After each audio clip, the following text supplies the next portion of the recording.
បាក់ព្រានាពេលសូរិយារៀបលេចរលកព្រិចព្រិញរំលេចពណ៌ព្រំសវណ្ណពពកប្រសិនកាត់មេឃនាពេលសាយយន្តឯនាយក៏លន់លន់លើសែនឆ្ងាយស្រណំភូមិអ្នកនេសាទអណ្ដែតលើផ្ទៃជលសា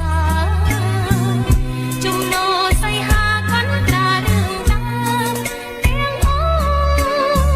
កាយបងនឹងអូនធ្វើខុសស្នេហាយ៉ាងស្មង